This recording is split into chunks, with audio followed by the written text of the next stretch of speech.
content warning. On this podcast, we discuss sensitive issues, including, but not limited to, swearing, tasteless jokes, situations of a sexual nature, and drug use. This podcast is not intended for children.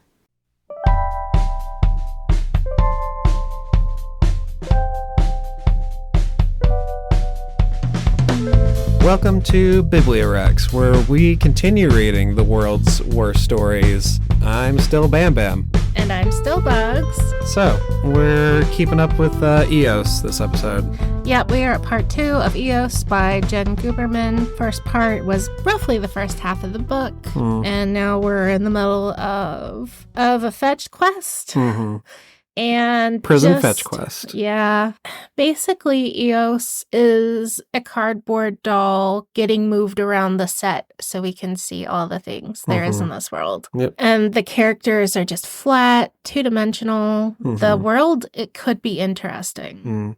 Well, I mean, there's something to be said for that, too. Dan Brown, the way he writes his Robert Langdon series, the story, it's almost secondary, like, especially if you haven't been to any of the places that they go to. Yeah. Like, when I read Inferno, honestly, the best thing about the book was the descriptions of the Duomo and all the different architecture and stuff like that. And I mean, I've never been out of the country, so that's honestly like a verbal mental treat. Right.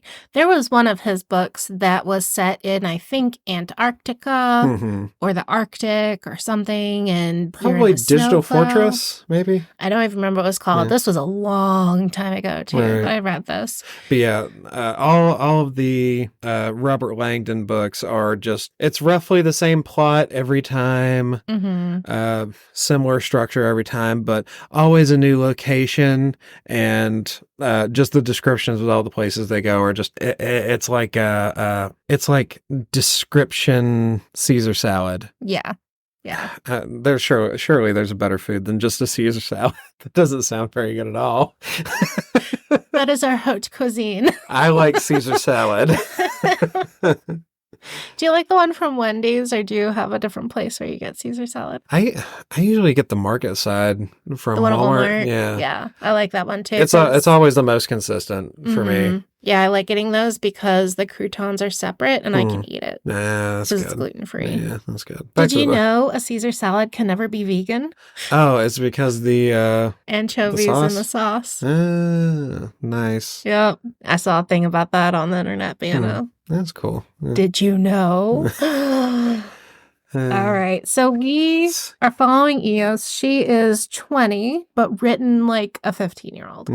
And the other character, Zane, that she runs with, he's supposed to be 25. He comes across as a 16-year-old boy. Just behavior. Yeah. Immaturity. And we've discussed about like maybe this world creates this immaturity in them. Yeah. Maybe the situation of being exiled. I feel like it's just poor writing. Yeah. That is my personal opinion. We're being nice. We're giving the benefit of the doubt. I'm trying to be nice. Both of them very violent. They just go around hitting people everywhere they go. Yes, but she is horrified every single time and surprised. I'm not a violent person. Bam! Yeah, somebody else. Because she's not allowed to have a character flaw. I feel like that's a big part of it. Not allowed to be reactionary or angry or violent. Doesn't want to deal with the ramifications of regretting a thing, I guess. Partially. Because then if she regrets something, then you have to take the story off track so she can make amends or deal with emotions. Yeah. This character just doesn't have much emotions. Doesn't have much motivation except, I want the skeleton key because it means freedom. This kid is running all over this civilization and seems to have quite a lot of freedom already. And was the first person, apparently, to think of jumping a fence and climbing another fence and running in and out of this town and that town. And just every single town has had no issue climbing the fence and getting in and out of Delace or finding a key in an entire large open concept prison. Yes.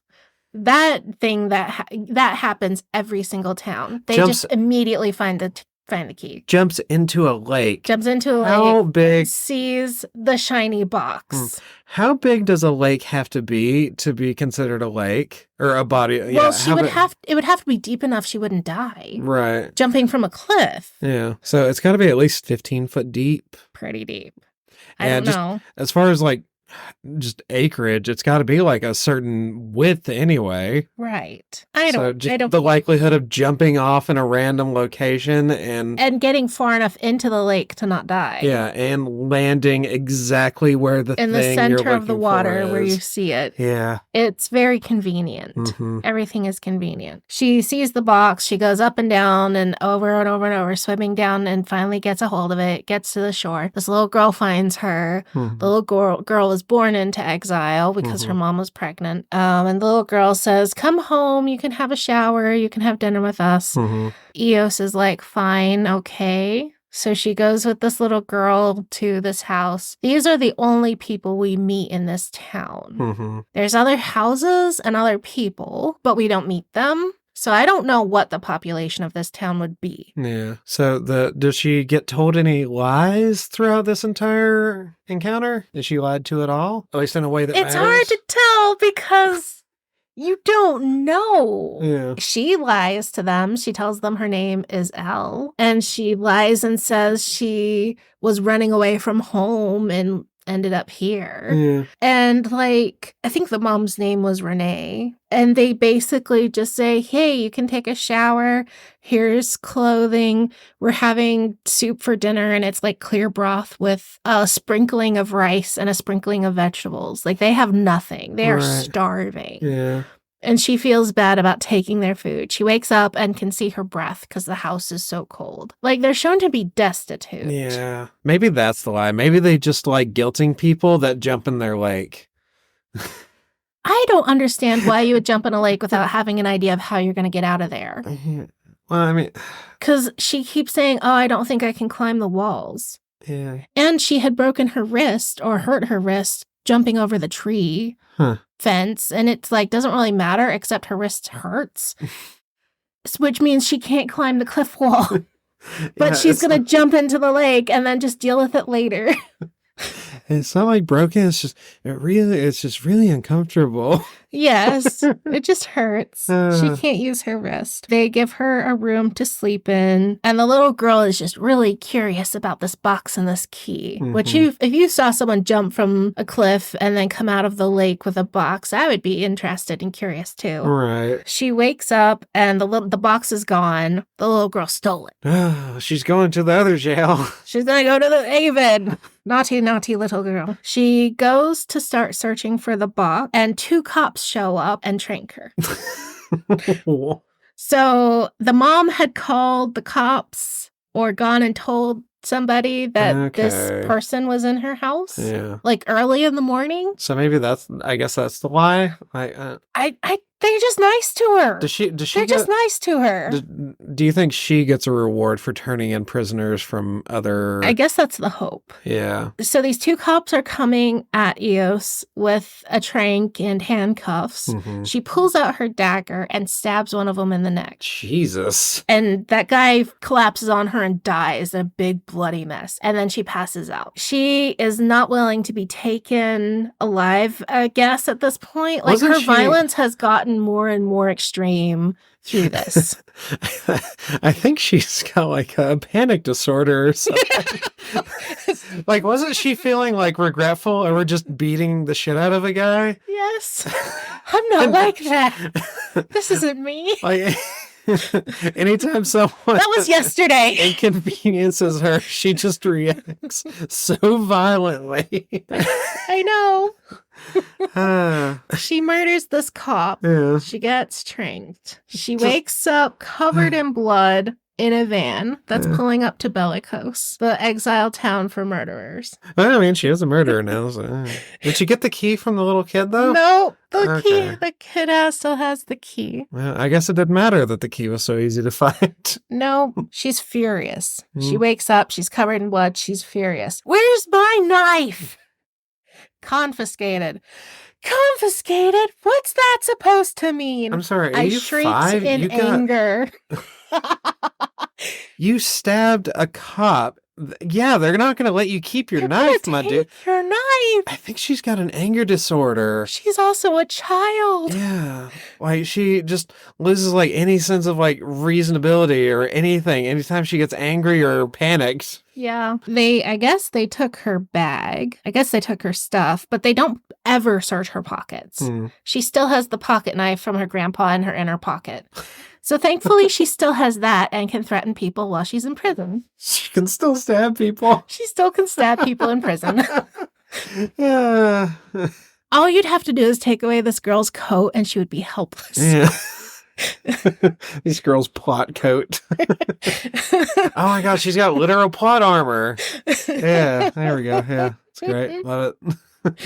So yeah, she's pissed off that they took her dagger, which she used to murder someone. They go inside of the gates, inside of this cave. Like, this is literally a little town inside of a cave, and the mouth of the cave is gated closed. Somebody had an angry fit and broke all the light bulbs, so it's dark. But this guy named Perrin comes and finds her, and he takes her in to show her where the food is and the people are. Here's the only real good positive I can say. Jen Guberman is ACAB. The cops always suck. The prison system sucks. The people in there don't deserve to be there. This whole system sucks. I will say, I mean, Eos apparently deserves to get locked up for stabbing people repeatedly and stealing everything, maybe. But the whole idea is pretty critical of the police harshness system, of the political and judicial system. I do feel like that is shown in a pretty good way. In each town, she talks to someone who doesn't really deserve to be locked up. Even that asshole who drugged her and chained her up to a pipe. He was just a dumb druggy guy who was taking advantage of her because he could. But in each of them, it's just, I got caught. I was making a mistake. And they do mention that in the previous prison system, it was better because you could get out after a couple of years. Or violent reoffenders would be kept long-term, but you could get parole. In this system, you never get out. And that's why it's really, really, really bad. Yeah. So people in the system do see it as unfair and unjust. And I do like that part of it. Yeah. Perrin was not a bad guy. He had stopped someone. He was in a bar, and this guy was getting handsy and harassing this lady. And he stops that guy from harassing the lady and just beats the shit out of him, just pummels his face in. So Perrin is just not a bad person. He just got into a bar fight, beat the shit out of this guy who was harassing this lady, and he got sentenced to bellicose for getting in a bar fight. There's definitely something to be said about an author that can definitely engage with that kind of empathy. Yeah, I thought that of the whole story, this part is probably my favorite inside of this murder people. Like, the couple conversations with Perrin and Cromwell, I think his name is, those couple are like, okay, dealing with the philosophy behind this a little bit better. This is dealing with, this is unfair, and we think should be changed, you know? I liked that part. Perrin takes her to get cleaned up, gets her clothing, gets her food. He calls her darling the whole time, but he's from like either the same town she's from or one of the towns close by. Wow. But he's older than her, and it's not expressed how much older. I don't know, like maybe 30s? Another vagary. But as soon as Eos enters Bellicose, this guy named Mikhail wants to put dibs on her. He sees that Perrin got to her first, so he beats the shit out of Perrin, and Perrin fights back. So Perrin is Eos's protector, unlike good guy, and his thing is I can't stand women getting hurt around me. I guess his character is the only one with nuance in the whole book, really. Yeah. And he's just white knighting. Yeah. Weirdo. She immediately trusts him. They become friends. Mikhail attacks Perrin again, and Eos fights too and tries to threaten him with her little pocket knife. They knock him out, walk away. She gets her little sleeping nook and she wakes up with Mikhail on top of her with her hands tied up. The implication is he's going to rape her. Mm-hmm. She's able to scream, and Perrin comes and rescues her, and this time he kills Mikhail. So in a 12-hour span, Mikhail picks 3 fights. Mm-hmm. And finally, Perrin kills him for attacking Eos. Going to extra jail. Perrin, nothing happens. No. No, Cromwell finds the body and hauls it to the gate, and that's the end of it. But Perrin is so guilty. He goes and hides off in a corner of the cave for 3 days and doesn't eat or drink. He just mopes. Yeesh. I'm a bad person now, and has feelings. Yeah. This is the first character who's had feelings about something they did. Someone actually reckoning with something that has happened. Yeah, this is the first time we've actually had an emotional reaction to something they did. So yeah, Perrin is probably the best written character, and he's given such a short amount of time. Yeah. Weird that it happened at this point and not with the main character. Mm-hmm. She meets Cromwell, who is the guy in charge of Bellicose. Mm-hmm. He unties her wrists because Perrin's taken off in guilt and woe. He becomes the plot point to give Eos a way to escape, because she can't escape. They're in a cave. You can't climb a fence this time. He becomes the plot point to get the Bellicose key, because he has it, and because he's in charge of the city, the town thing, he's her only way of escape. How do you think she's going to convince him to let her get the key and escape? Is she going to knee him in the balls, stab him, and run away? He says, "You have to fight me." Oh my God. That's so dumb. Jokes, man. Cromwell is the one who's described as very big. He has tribal tattoos and the septum piercing. But his whole thing is, he's like, if you can prove you can fight, I'll let you have the key and I'll let you go. Why, though? Because I see potential in you, and I want to say, screw the system. Why? What? I don't know. His character makes no sense, except she needs a way to get out. Yeah, did he just look at her and he was like, oh, wait, she's the protagonist? Mm-hmm. Yeah. Like, I gotta do a thing. I gotta be the MacGuffin right now. She doesn't have a way out, so here's a person to create a way out. Yeah. Like, it would have been cooler if they gave him like a backstory where he was like a martial artist and like accidentally killed one of his students. He doesn't train her to fight. Zane and Lamb do. What? Zane is here? Zane is here. When did he get there? He snuck in with the gates. Why?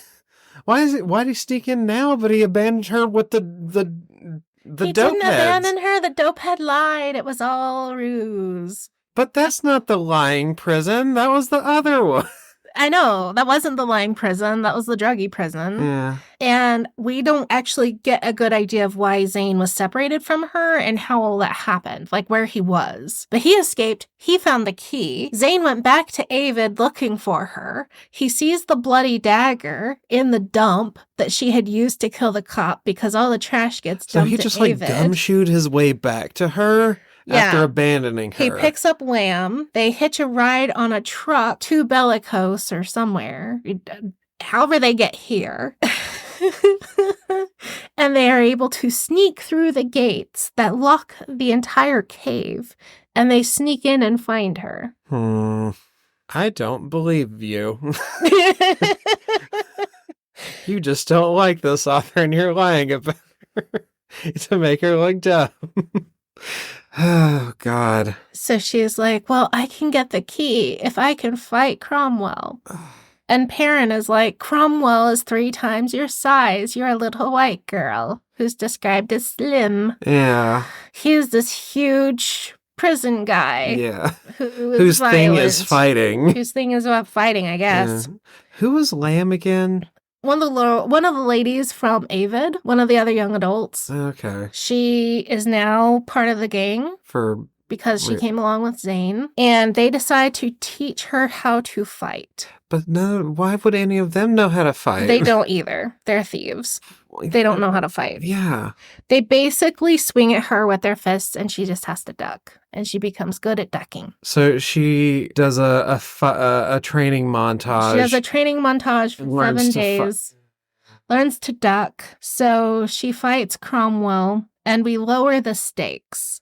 This is where we lower the stakes, because that was too unrealistic. Yeah, so she doesn't have to, like, beat him in a fight. Right. He says, I'll determine if you won based on whether I think you can properly fight.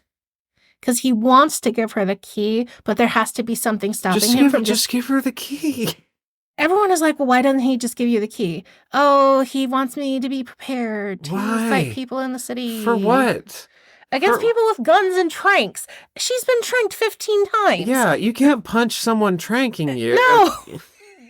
You can't get out of these problems by knowing how to duck. She's never had a single problem with fighting in this book yet. It's always been tranquilizers has been her weakness. Yes. Because every time she gets in a fight, she kicks the shit out of him and stabs him. She has beat them in every fight she's gotten in. Every physical fight, running away, she's gotten away. She swam and won the thing. Like, she has not been shown to be weak. Yeah. She is strong enough to walk 2 days straight from city to city. So this part, that's just bizarre. Lamb and Zane teach her how to fight. She fight Cromwell. She manages to kick him in the back of the knee, and she knees him in the nose, and he gives up and says, oh, yes, you can fight. All right. She gets a lucky strike in, and he's like, fine, here's the key. Be at the gate in 15 minutes. I hate fight sequences in, like, YA, because it always reads like whoever wrote it has never been in a fight ever. And Right. I can't stand it. It's just cringe every time. It's like when I'm watching like a horror movie or some dumb thing and someone gets hit in the head with a shovel and then they just jump up and walk along. There's no bruising. There's no lightheadedness. They don't have a concussion. Yeah. It barely touches them. But then in the next scene, someone else will get hit in the head with a shovel and they'll die. Yeah. And it's like, but the shovel is the weapon in both times. It just depends on whether you like the character or it not. depends on what the plot needs. The plot needs, yes. Not we're going to hit one with a shovel and one with a sledgehammer. That would be a difference in violence and force. Yeah. Yeah, that kind of stuff drives me nuts. Lamb, Zane, and Eos go to the gate. Perrin is with them. There was some love triangle shit between Zane, Perrin, and Eos. Because in the 24 hours she was there, her and Perrin almost became a thing, even though he's so much older. And then Zane came in and is like jealous, even though he was the one hanging out with Lamb. This is definitely a YA. You can't have like any kind of young adult fiction without a love triangle. Right. They get to the gate and Perrin's like, no, I can't come with you. This is your fight. I'm staying here. Yeah, so the whole stay in fucking jail, dude. Yeah, he could have just gone out with them and not gone with them. He could have just been out of anyone prison. can leave anytime they want. Yeah. An official, like a cop in a truck, then he comes in and Cromwell says, the runaways, they're up here. Come get them. And they go into the town. Somehow these three get into the truck, turn it on. They all put their hoods down so that no one could see them. They use the buttons in the truck to lower the inside gate, raise the outside gate. Never driven before, but can put it in reverse and drive out of there. Right. And they're free. Okay, great. I love that for them. Yeah, are they going to noise polluters? I want to know what the noise polluter city's like. It's just an entire city of people just being loud. They are. You were right. Yes. Yes. They're going back. Well, no, first they want to go to Equivox next, but they remember that the key, that little girl has that key. Oh, they gotta go stab the little girl. Yes. They go back and they have to get the key. Yeah. Yeah, so they take off driving into the desert. They take turns driving. Zane and Lamb take turns driving. They don't really know what they're doing. They stop and like leave the truck running, but they're having like a little picnic and they have a water and a snack. And they see a person off in the distance walking towards them. And they're like, oh, who is that? I don't know. Let's hide. Oh my God, it's the plot. Get away. They climb into the truck and they just hide. They really do. This is the group version of putting your head down. And she bangs on the door. It's a girl named Skylar. She bangs on the door with her gun and says, "Open up, come out, who are you?" Sees that they're not a cop and talks with them. And she's the piece of the plot for the next book. Oh, God. She's looking for a refuge city called Fortitude, which is the name of the next book that you got for me. Yeah. She wants to ride with them, and they're like, "No, you can't ride with us." So she waves her gun at them and is like, "Fine, I'm taking your truck." And they hit the gas and just drive off without her. All right. But they just needed that piece of info that there's a city called Fortitude. Good to know. And that was the whole point of that. And they're like, "Oh, I feel bad leaving her out in the desert with like nothing." And they're like, "It's not our problem. We don't care." And I was like, okay, you don't care for anyone or anything. You only care about this key. You know who else doesn't have object permanence? If you can't see me, you can't see me if I can't see you. Oh. Well, and the other thing is the stupid truck has a trunk and a back seat. But it's a truck. It's called a truck over and over. And how could you hide in the bottom of a truck if it has windows?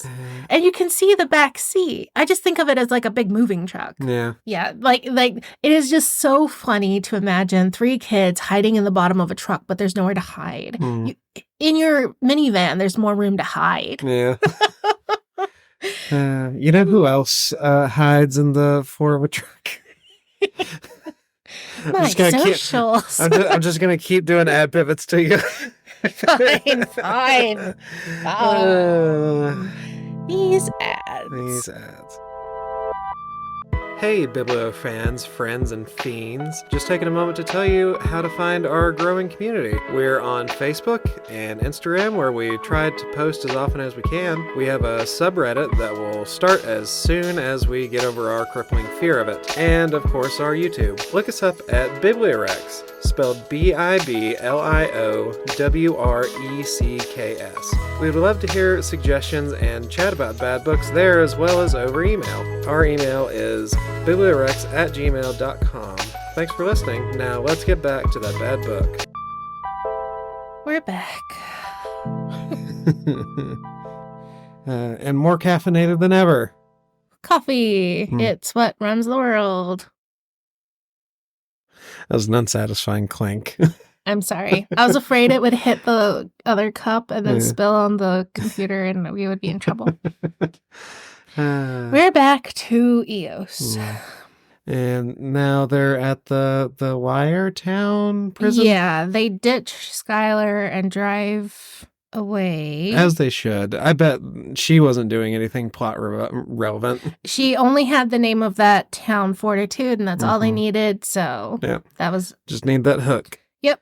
Honestly, I'm fine with that, because that's a pet peeve of mine anyway. Like, you can't let the story you're working on now have an interesting ending because you're too busy like shelling out for your next book. I hate that because so many books do that, and it bugs the shit out of me. So I'm fine with that. Just a little hook. I'm happy about that. Yeah, and honestly, they don't do too much worrying about Fortitude and that other stuff until just at the end of the book. So I thought that part was pretty good. Just a nice thing for you to remember if you go to read the second book, and you can remember that. Yeah, they want to get the key from Eloise, the little girl. I guess it's morning. They sneak into the house. And so it's Zane, Lamb, and Eos going into the house. Eos and Zane go upstairs to search. Lamb gets caught by the mom. Zane goes running downstairs. Eos is seen by the little girl. Eos comes downstairs and sees Zane on his knees with his hands in the air. The mom holding a knife to Lamb. Eos is like trying to figure out how to still get her key. Because at this point, her only thing she cares about is getting the keys. Right.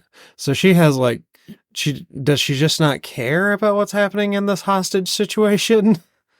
She kind of does, but basically she wants to fight the mom. That's her intrigue. I haven't punched someone in 3 chapters. I need someone to hurt. So the mom is like, drop your weapons, and she sends the little girl to go get whoever's in charge of this town, to like call the cops or whoever, to call someone to come and get the runaways who are causing problems. Eos is like scooching slightly toward the mom to try to fight her. If she just moves slow enough, the mom won't see her. She covers her head with her hood.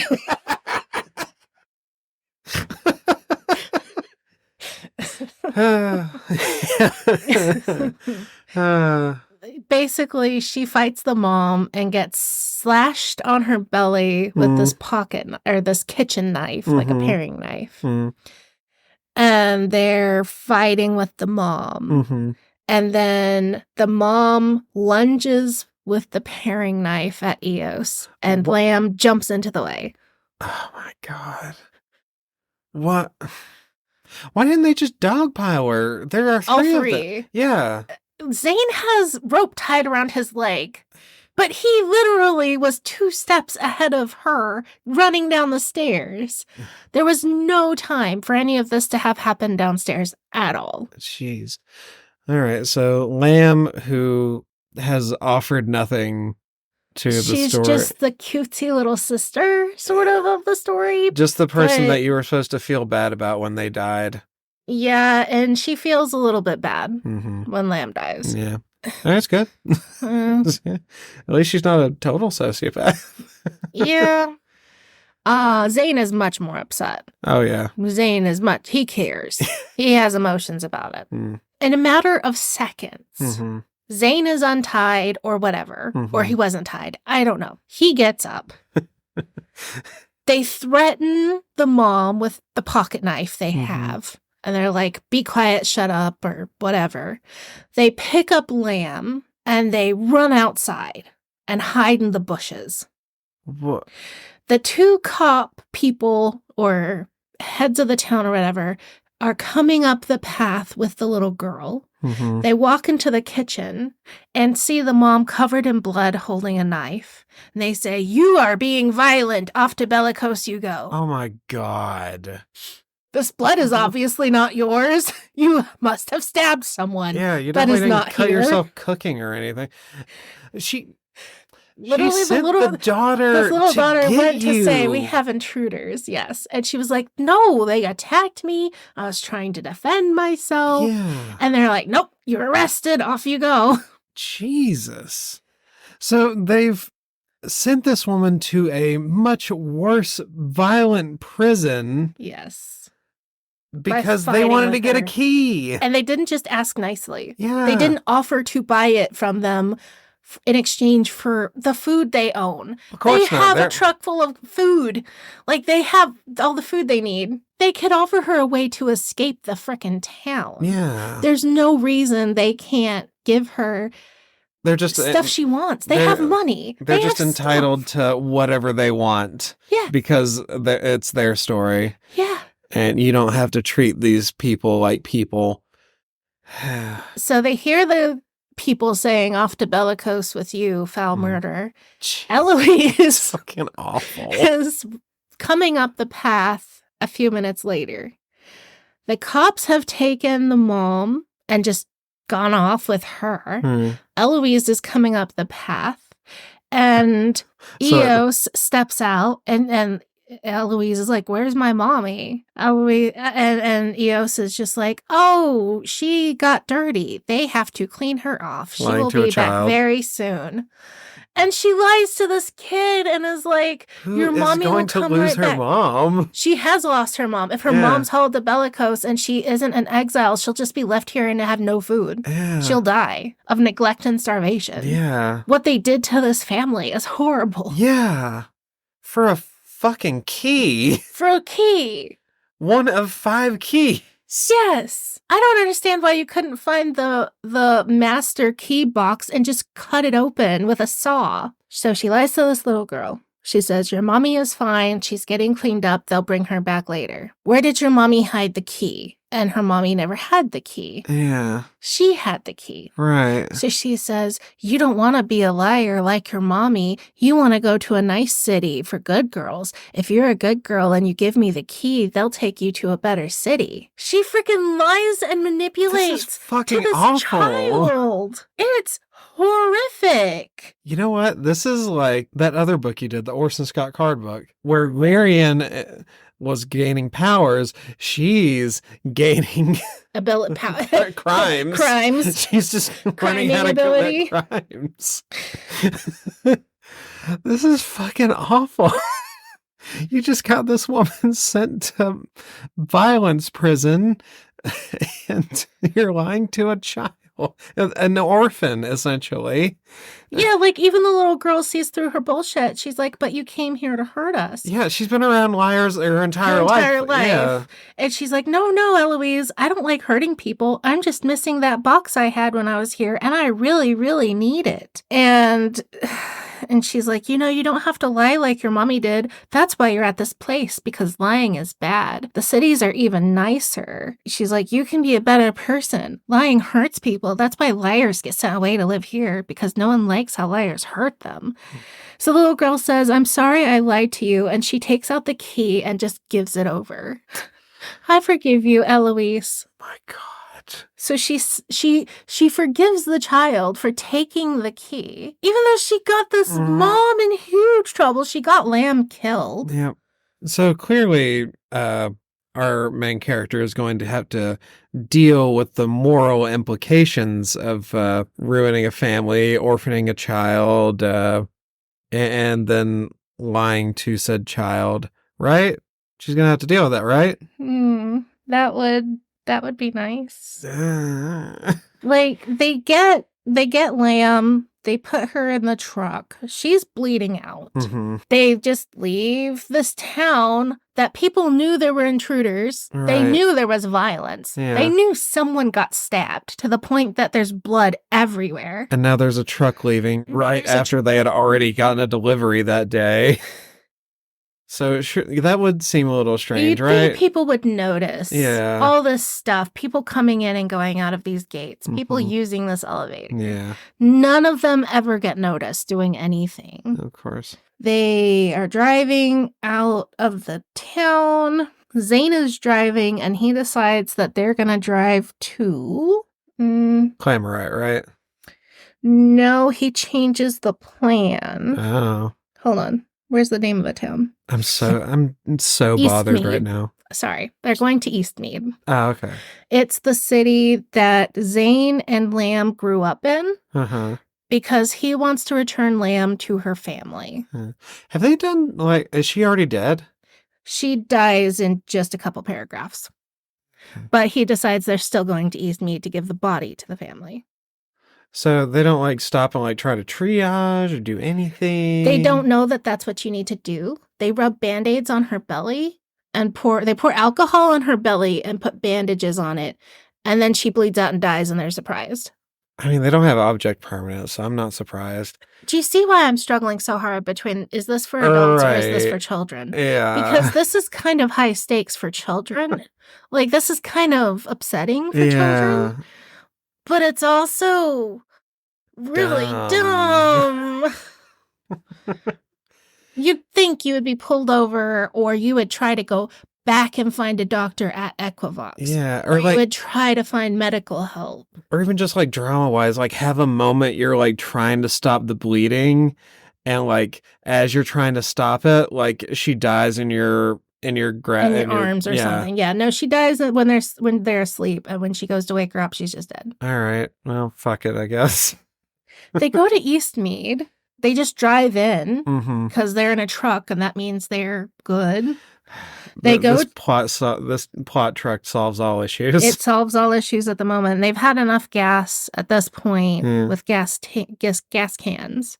So this truck just definitely doesn't have like a GPS or anything tracking in this world where everyone is concerned with security. This truck is missing. Right. Surely it has a license plate. Yeah. Or they would have like at least noticed it not showing up at the end of the day or at the end of the shift to switch over for the next guys. Right. I don't know. They drive. Is this the one where they drove for 2 days? No, I think they drove for a full day.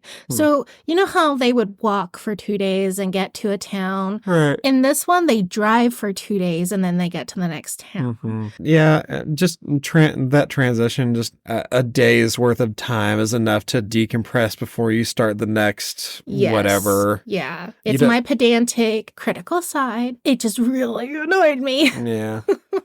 I mean, if you make it last any longer than that, you've got to like have your character like thinking things, planning ahead, eating more food. That's when it's in their bag, right? And it's just inconvenient when you're just wanting to just get through the plot. And every time they sleep is an opportunity for the love to grow between her and Zane. That's weird. Because they sleep together, even with Lamb there. Yeah, that's weird. But they're not a couple. I don't know. It's kind of weird how that relationship is written. They drive into Eastmead. He drives them to the house. They see that they're low on gas. Zane goes up to the house. The mom and the sisters come down. They find Lamb. And this mom is like, has a tear coming out of her eye and says, "What can I give you? What things do you need? Yes, I will give you gas, bandages, medicine, and food and water." Why does she have gas? Everyone just walks in this universe, right? Remember that quote I read you last week? Where it said, "We could use more gas for the truck," I said. "We used up almost all the extra gas." Done. Della's boyfriend was a good friend of Lamb's, and he's actually training to be a driver. He has access to gas. And it's like, but surely this would be a tightly controlled commodity. Yeah. Surely gas use would be rare. Yeah. Not to where you could just get cans of it from anyone. Because the only people with vehicles are government officials. Yeah. Like, later on, we find out intercity travel is banned. Really? Yeah. That's weird. Yeah. So it's like a police state on top of like a weird prison. Yeah. That's okay. Yeah. And when one of these girls at Clamorite, this lady wanted to marry someone from another city and they banned intercity marriages, she protested and got thrown in Clamorite. Shit. Yeah. And it's like, but these people are able to just climb a fence and walk between cities? Yeah.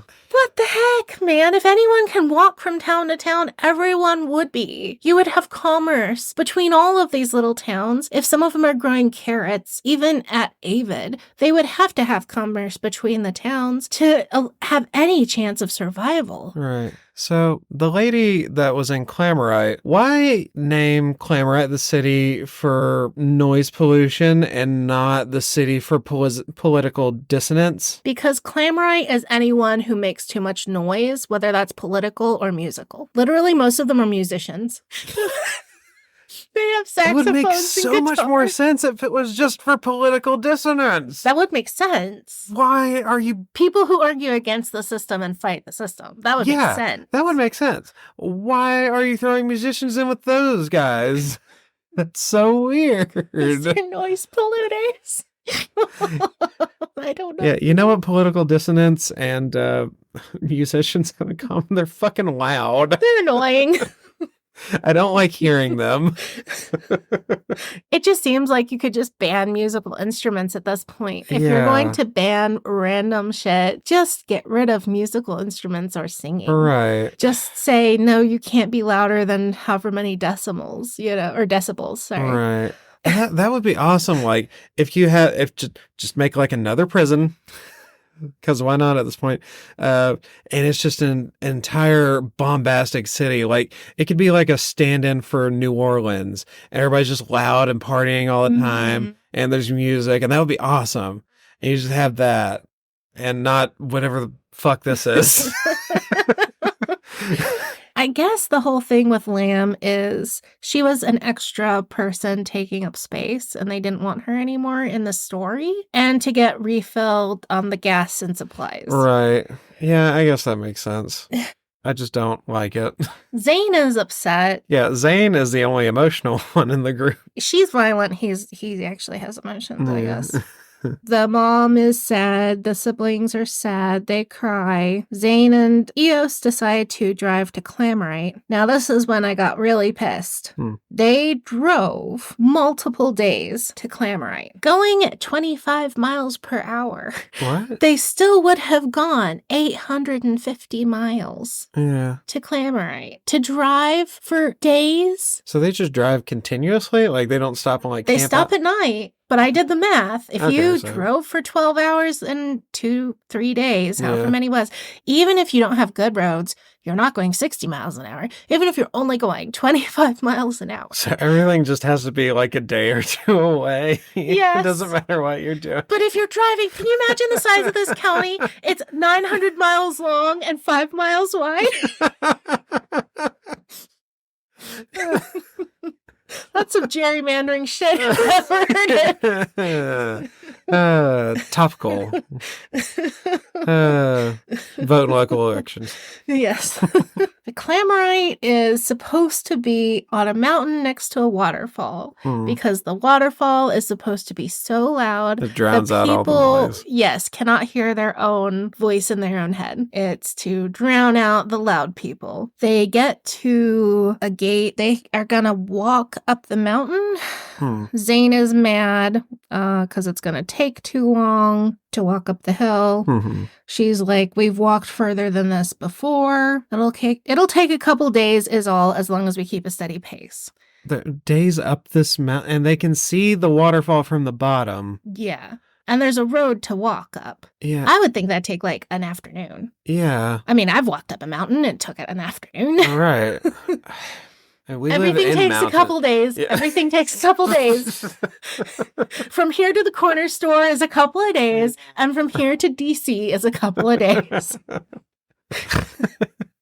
So why can't they drive the truck up the mountain if there's a road? It ran out of gas. Oh, okay. Yeah, that's fine. It just died. Yeah. They go walking up the hill. Zane is pissed. He's upset because Lamb got killed. She's just whatever. She doesn't really have emotions. Except whininess, because apparently she's whining.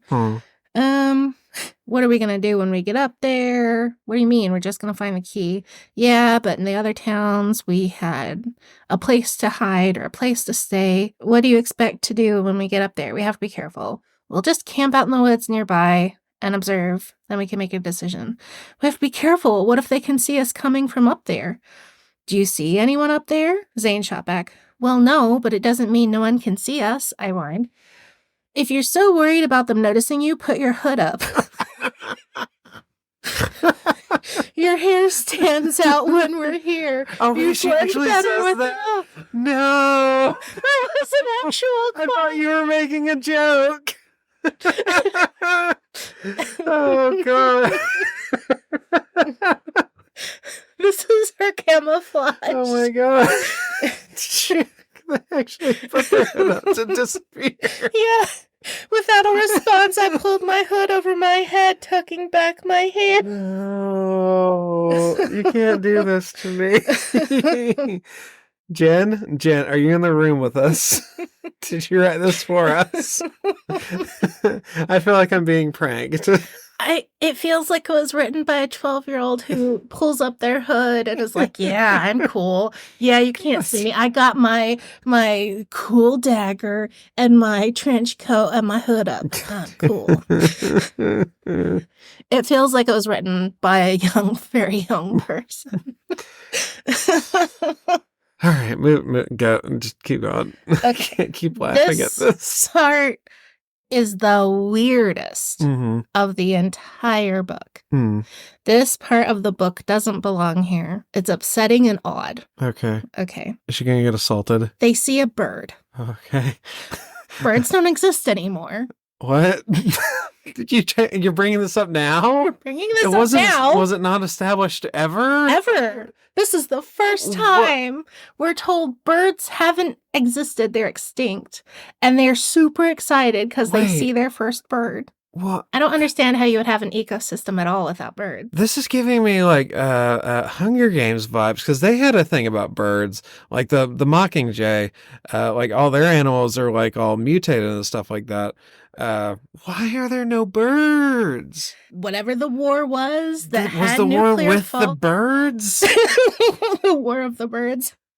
Is this like the Australians fighting the emus? Like, whatever caused the world to turn into sand was nuclear fallout, but they just drink water from the streams. Everything is fine. Nobody deals with radiation. Why? But on this one place birds? with the Clamorites, there's birds. It sounds like a paradise. That night, she sees a white rabbit. She didn't know rabbits existed except in children's stories. I would want to go live in Clamorite. I was gonna bring that up earlier because there's never been like an animal mentioned in this story. No animals. There is the idea, this one guy said he used to go out and hunt because the cattle they have is not enough to feed the population. Right. And they do mention chickens. Yeah. And they eat chicken eggs. So there are birds. But they mention that after saying there's no more birds. Why would you bring it up after? So they go to sleep and they wake up. If you were in a world where birds didn't exist and then you found them, what would you do? I would eat the bird, probably. You would eat their eggs. Yeah, okay. Which is what Zane plans on doing. This rare discovery that we've come across is a beautiful thing, and we both recognize it. Let's fucking eat them. So climb into their nest, take their eggs, and make breakfast. But you know what? It's a partially formed bird, and it's a chick, and they killed it. Good. Fuck them. So they're both upset. Good. They should be. Fuck so he's like, I didn't know there'd be a bird in it. What did they think eggs were? He didn't know that birds came out of eggs. What? I guess. Do they not know what cow milk is either? I don't know.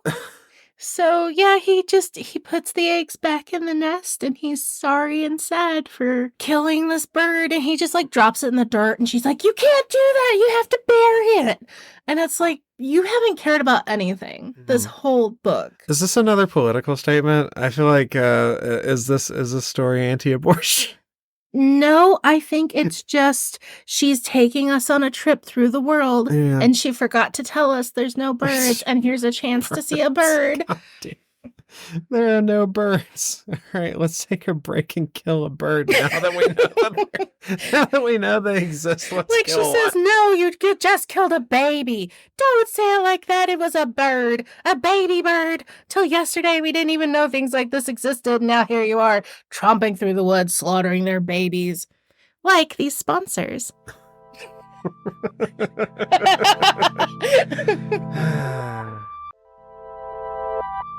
Hello, Biblio freaks, geeks, and lovers. Bugs here. We wanted to let you know about our option to follow us on Patreon. We have a couple of tiers where you can listen to our bad book, bad movie review. We read a bad book and then we watch its bad movie counterpart. In the past, we've done Aragon, Shadow Builder by Bram Stoker, and we have a lot of different things in the future. Please let us know if you have any suggestions for future bad book, bad movie combos, and let's get back to the podcast. We're back. Just like the birds. We never left. Until you eat them. Okay, so she's mad because he killed this baby bird. They were extinct. And he's like, now you're just exaggerating. I was just trying to make us a nice breakfast. I know. I'm sorry. Thank you for trying. Let's just stay away from eggs. She immediately folds and gives up caring. Yeah. And he's like, fine. And it's like, what was the point of that entire chapter? What? An entire chapter to devote to eggs. Yes, it was. It was a full chapter of just coming up this hill. It's and like sleeping. that does sound like super out of pocket. It was so out of place. It could have been completely skipped and we would not have missed anything. I bet like she was just like having a hard time. Like this is near the end, right? Yeah, we're getting close to the end. She probably was like having like a struggle and just wanted to do like a little one-off thing just to get back into it and just kept it in the book. Possibly. Yeah. Or just wanted to have it. It feels like what she wanted to do was world build, and the characters got in the way. Don't you hate it when you just get in the way of your world building? The motherfuckers. So just right.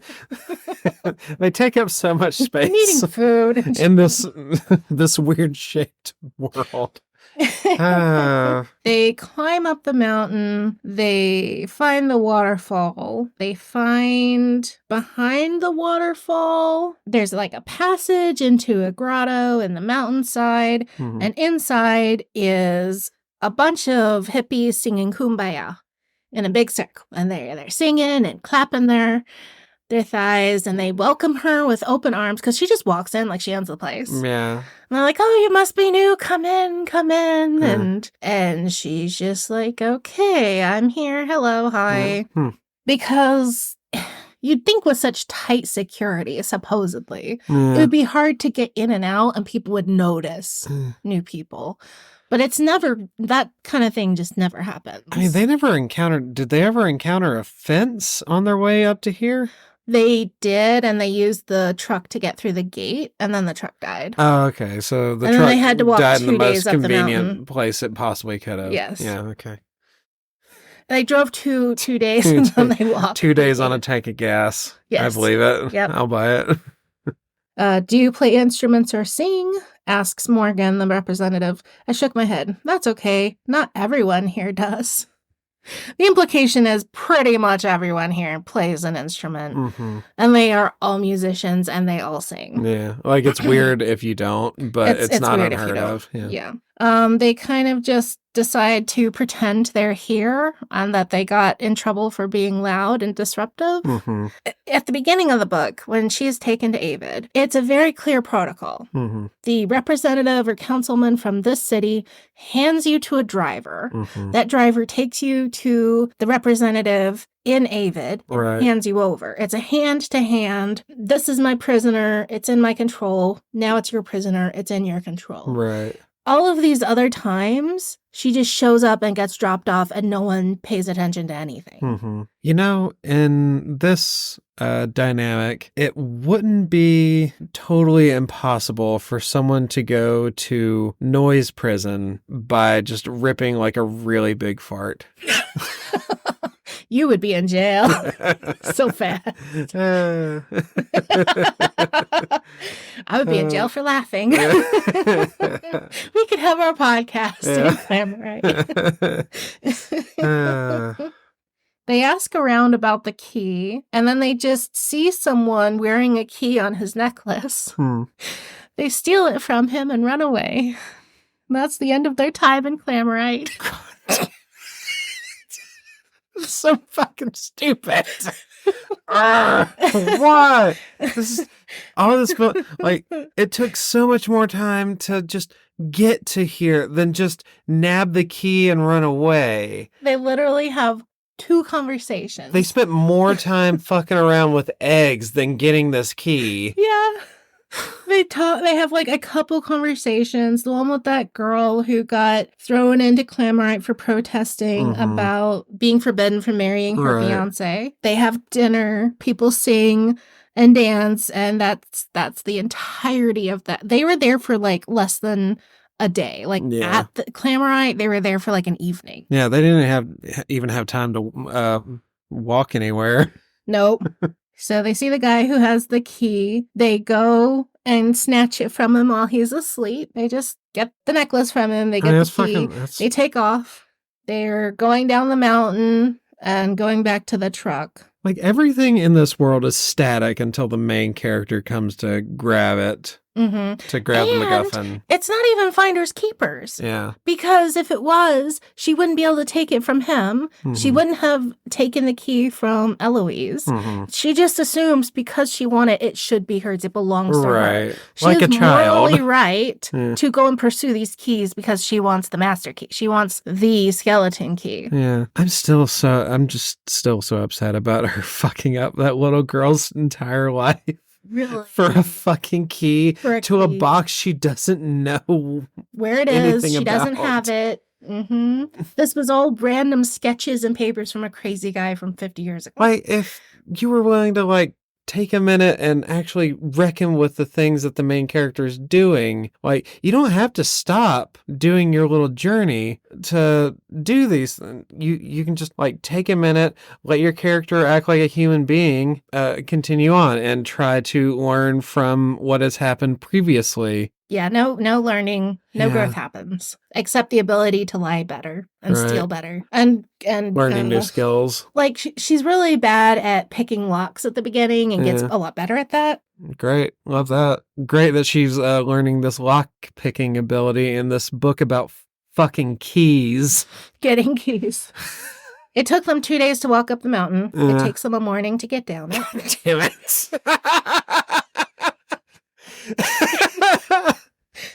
Motherfucker. I hate this. This is a logistical nightmare. Like, they sleep. They get the key. They get down away from the people. They sleep. And then we reach the truck in the early afternoon the next day. I told you that they don't understand time. Yeah. I mean, they didn't stop and kill any birds on the way to start, so that takes the same amount of time to cook breakfast as it does to walk down the mountain for a day. They're kind of far away from the gate, but they decide to push the button in the truck and then run to the gate. And in the time it takes to open and close, they can get out of the gate and out of the place. That's so fucking... You could just let everyone in Climberite leave if you have this access. You could have everyone push the truck to the exit and just let everyone leave. Yeah. You could free so many people with all of these things they've had. They don't want to free anyone else. Yeah, they don't give a shit about this. So fucking dumb. It's so selfish. It's so childish and self-centered. Yeah. It took them 2 days of driving. So that's 800 plus miles. They have to walk to a town, and I think they get there in a couple of days. And this is a new town we haven't been to. It takes 2 days to walk to Falmont. So that must be on that side of the county. So it has to be a couple miles from this mountain. Because walking 2.5 miles an hour, 12-hour days, 2 days, that's 60 miles max. And she even mentioned when they're walking in the sand dunes, she has to walk so much slower because the sand is giving way and they get tired so much faster. They must be, I'm just imagining, like, they're just walking, like, all this traveling they're doing, they're just making, like, a big circle, and they're actually right back next to her hometown.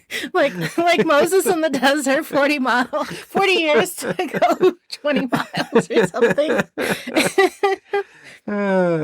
Falmont is the largest of the cities, and it is where the skeleton key is hidden. And it is going to be hidden in the city hall because it was taken away from the guy who created the skeleton key. Yeah, why is Zane just knows all this. Zane just figured this out and tells her, and she's surprised that he knows it too. So what was that guy doing in the trash dump with... Oh, that old guy who knew him? Yeah, I guess so. I don't know. I don't care. The original guy who created the key, lived in Avid initially. Yeah. He designed the skeleton key, and was letting himself in and out, and he got really paranoid and was afraid that people would take the key.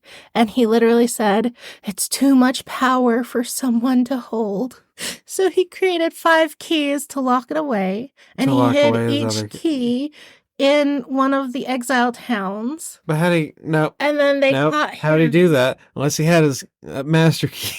I don't... I don't know. It's like Fetch Quest. It is just so they can go and see every part of this world. What? Yeah, I guess so. They're going to Falmont, but it has actual real walls and actual real guards. Mm-hmm. And they're trying to figure out how to get in and get into the city, to get to the city hall, to get to the key. Because they have all the keys. They have all 5 keys. Yeah. Now they can unlock the box. I'm glad you were keeping up because that wasn't going to count. Yes. I've lost the ability to count. They each have half the supplies and half the keys. Uh-huh. So they have to stick together. They try to sneak in and they try to get into the gate while the guard is changing. And there's this one guy standing there and he catches them and holds a gun on them. Yeah. And it's Fabian, Eos's childhood sweetheart, who gave her that God ring. damn it. No. Fuck you. Fuck that. No. Fuck you, Jen. You're a bad person. So he helps them get into City Hall. Motherfucker. Oh, I hate it. Why? And then it was a double cross.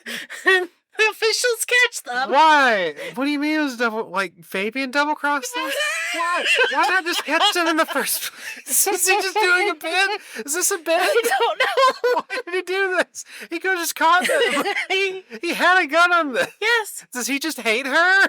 What is I this? don't know. Why? Why do it this way? I don't know. He literally handcuffs them and walks them to City Hall pretending that they're his prisoners. Then when they get inside City Hall, he tells them what room to go to. He takes off the handcuffs and gives them his card key so they can swipe into the doors. They get into the room with all the confiscated stuff and are digging through drawers when he comes back in with officers and they syringe them and they're knocked out. No, why? You could have just called them the first time. What's the point of this? Why? Why? She This want to know doesn't- why? No, I don't. Why? God damn it, tell me. It's because Zane is able to find the box and stick it into his pocket. Wait, what? Zane gets the skeleton key. He sticks it in his pocket and they don't notice. Oh my god. Yeah, No one does body searches in this world. Nobody searches any pockets. Okay. God damn it. I'm sorry. Calming down. Okay. Yes. So Fabian double-crossed them, and the whole point of all of that was so they could get into the room with the confiscated goods, they could dig through the boxes, and at the very last second, Zane could stick the box that has the skeleton key in his pocket. They are knocked out. She wakes up in an interrogation room. Is she gonna beat the will out of another person while she's chained up? They want to know what Eos is searching for. They're interrogating her. The fucking key. They're there for the key. They have the other 5 keys. If you guys would search... If they would search their pockets, they would find the 5 keys. Yeah, and then it would be very fucking clear why they're here. Yes. Because they even have the paperwork about the skeleton key in her pocket. Yeah, and they already talked to Fabian, right? Fabian knows the reason they're there. Yeah. They just talked to in a separate room. What? Oh, yeah, Fabian knows about that they need to get to this room to get this thing, just talk to Fabian. He's on your side. He He... Fuck. So, this is where I decided I hate Eos. This is the point where I'm done with her. Mm-hmm. I'm sick of her. Yeah. They bring in Zane, and they pour acid on him to make her talk. And she doesn't talk. Oh my god. She lets them pour acid that boils and he screams and he cries. Like on his legs or something? Or yes. His face? Okay. Like on his skin, on his arms, on his legs. They pour acid on him and it boils his skin and flesh. Yeah. She only gives in when they take a different vial and they force it into his mouth and he starts foaming bloody foam out of his mouth and goes into convulsions and is dying. Already too late, isn't it? And then she's like, fine, I'll tell you. She gives in and tells them about the skeleton key and they're satisfied. Oh, okay, that's fine. So fucking stupid. Oh, I'm so angry. You are hereby condemned to Ironwood, our real prison. Super jail. Motherfucker. So they drag Zane and Eos to a cell and just drop him in there for the night so they can sleep, and the truck to take him to Ironwood will come in the morning. And that's when Zane reveals he has the skeleton key box, and they take out their little keys and they poke it in there and they get the skeleton key. Great. I love that for them. That's what it really, really looks like, what she's holding. We'll put an image in the show notes if we can. It's about 12 or 14 inches long. Mm-hmm. It's made of silver. It looks like one of those bubble blowing wands. It looks like a bubble blowing wand. Yeah. And it's described as having stained glass decorations in the little handle. This thing is freaking like 5 inches across and 14 inches long. Yeah. How would a box that holds that fit in his pocket and no one noticed? Space isn't real. Is that the skeleton key, or are you happy to see me?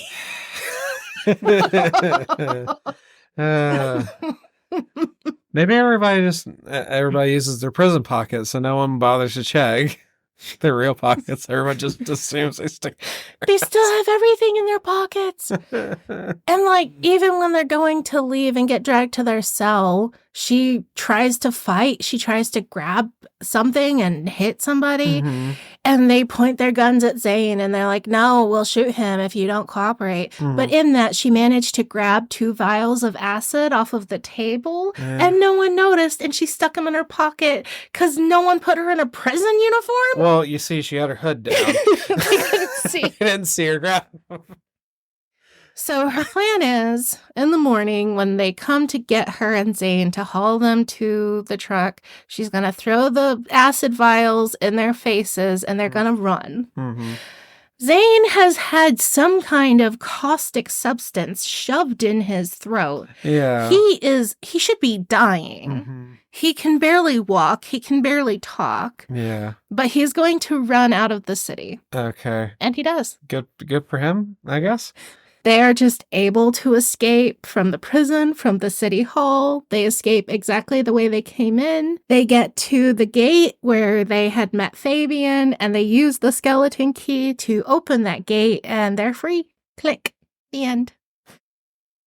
That's it. Yeah, that's the end. That sure was a fucking story, I guess. Do you see why I'm struggling so hard. I don't want to be mean to this lady because it's no, obvious. I do. I want to be mean to this. Okay. You were supposed to be the nice one. Before we started the episode, we agreed we were going to do our best to be nice, and I was going to play devil's advocate, and I was going to try our best not to be too mean. But god damn it, this fucking sucks. This sucks so fucking bad. It was so bad. Oh my god. I'm sorry, Jen Guberman. I hope you do better in the future. Like, please continue writing. Yes. You can do better. If you send me a copy, I'll send you notes and I'll be nice. I won't. Fuck you. It's like if it was a first novel by a 15-year-old, I would have so much more. All these problems would still be there, but I would say it's completely understandable. Mm-hmm. It's your first novel and you're a child. Yeah. Which, I mean, isn't outside of the realm of possibility. Like, Jen German, from what I saw on like Facebook and TikTok and stuff, she's like she's fairly young. Okay. And I think I'm just looking at, I'm guessing like 20s somewhere. Mm-hmm. And this came out in 2016. Yeah. So it could have come out when she was a lot younger. Yeah, she could have been. That would make sense. I hope her future stuff has more thought. Yeah. More development, less bird eating. That shit was weird. Yeah, it was bad. It was boring bad, which I hate because I want it to be awful. Mm-hmm. I want it to be No More Heroes or A Planet Called Treason. Right. Awful. Yeah. Like memorable awful. Mm-hmm. And this was just, I would forget that I'd read this and have no clue what it was 5 years later. Yeah. But room for improvement. definitely a couple interesting ideas that could be developed. Yeah, there were some little. I think several times I stopped and was like, yeah, that could be done. Something could be done with that. And I mean, it would even be if neat. she had just stuck and stayed in Avid or been stuck in Equivox, having to live in a society where everyone's there because of the same crime could be really interesting. Yeah. So what was your overall rating of EOS? I would say go rewrite this and please come back with more depth, less places, and a character I care about. Like when she was just letting them torture Zane, I was like, you have been building up this love triangle, this care and devotion, this love, and you're just watching him get tortured and you're not upset the first time. If someone was threatening to do that to my husband, I would be pissed and crying and give up immediately. Right. Like, it wouldn't take multiple hours of torture. Wait, they were pouring acid on him for hours? The lady got bored of it and gave up. Damn it. Fuck. She held out and didn't, because Zane's like, no, don't tell them. And the lady doing the torturing got bored. Fine, we'll try to kill him. And that's when she finally gave in. Like, what is the point of having this key if you're already in prison? You're already stuck here. Yeah, I don't... Give up. Don't let them kill your guy. If you care about this guy, if it actually is romance or love. Yeah. That's the other... Okay. In young adult romances, you have the love triangle. There's feelings and emotions. Yeah, your character is like trying to decipher these feelings that they're having. They have feelings. Oh, I get butterflies when he looks at me. Oh, she has such beautiful hair. She smells like strawberries. All of that typical young adult romance shit. But it has a place. Yeah. It has a use. It has a point. Kids go through those emotions, and they have those emotions, and it's part of the book. Yeah. Reading it gives you those emotions, and you remember first love, or you remember crushes when you were a kid. Right.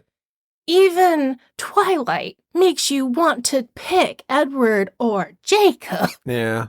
This doesn't make me want to pick anyone for any reason. I haven't given a shit about Eos since the part where she ruined a child's life. That bothers me so much, and the story doesn't dwell on it at all. No, and this child is unequivocally the only innocent in the whole story. Yeah. Unequivocally, yes. Sorry. Yeah. Anyway, that child is the only true innocent who was born into this prison and did nothing wrong ever. Yeah. Everyone else, adults, and did do crimes. I mean, I don't believe they should be in prison for like any of those crimes. Right. But still, within this morality, within this worldview, this judicial system, they did do something wrong, and they were punished for it. Right. This little girl has her mommy taken away because this girl's hell-bent on getting a key. Yeah. That is... I mean, you could have just gotten the key and not even interacted with anyone from that town, or it could have been someone who was a real liar. Or if you were a fucking thief that was worth a shit... Right, because there's not even the honor among thieves. Yeah. Or, a heart of gold under It's just, I wanted it's mine. Yeah. And it wasn't even her town. It wasn't from her place, or it was just, I saw the box in the lake and I want it and I know it's there, so it belongs to me. Their goal at leaving the city is they're going to find fortitude. Why? She has decided they heard someone say that and now they want to go? Yeah, because I think we need a motivation for the next book. Oh, okay. So they're going to be part of... Okay. Yeah. Sure. And that was the only hook to create a motivation to go anywhere. I mean... Because otherwise you can just... You have a key to let you into any vault, any place, but... No cell can hold you. Right. Until they search your pockets, but they never do that. Until you get inevitably syringed. I don't understand why they don't just have trank guns. Yeah, that would make things simpler. I didn't do a count, but I'm pretty sure she got knocked out around 10 times. I'm not positive. That's a lot. That's a lot. Like, I think at some point you start getting brain damage. Yeah. And I would think you would have a lot of people dying from getting tranked if you didn't know what medications they were on, how old they were, if they'd been drinking, if they had drugs in their system. I think that'd be a very dangerous way for the cops to apprehend people, because that's the only way they apprehend anybody. They come at you with handcuffs and a tranquilizer, and they trank you first. And then you wake up wherever else. Yeah. I don't understand why that happened over and over, and she couldn't just be awake and ride in a car with the handcuffs on. Right. I mean, it kind of seems like the author just didn't want to go through the trouble of writing through those moments and just wanted to get to the next scene. But you can just do and I climbed into the car. And then I got out of the car. Like, you don't have to write every second of Yeah, the day. just like a quick transition. Yeah. We rode on the road and it was bumpy. Get out of the truck. Yeah. So I don't know why that was over and over and over. If in the future, Jen Guberman, you listen to this, I'm sorry. We did our best. We're not trying to be mean, but That's this our book thing. fucking sucks. This sucks so bad. I'm sorry. Like, low C at best. Yeah. I mean, I would give it a C for some good ideas, and technically, yeah, there was no formatting, there was bad sentence structure, there was bad paragraph structure. But I really liked the bones. I feel like this could have been, I feel like if this was a paper, I would highlight in red all the issues and say, go back and just rewrite this. Just rewrite this and come back again. Right. I don't know what's happening. Jen, we'll come back to you in the future, and we hope... I might do Fortitude. I might look at her other books. We'll see. Yeah. I She's just got don't wanna another be series, mean. too. I don't want to be mean to an indie author who didn't have a good editor. Yeah. So that's why I was kind of worried about... I don't want to feel like I'm punching down. Right now, any kind of... Because she's not, like, huge. Like, she's got a bigger following than we do. Right. But, exactly. Any kind of publicity is good publicity. Can be. To a certain degree. Yeah. Yeah. That was EOS by Jen Guberman. Thank you, Jay, for helping us stay on track time-wise and glaring at me when I pop my knuckles. Thank you for going on this ride with me, Bam Bam.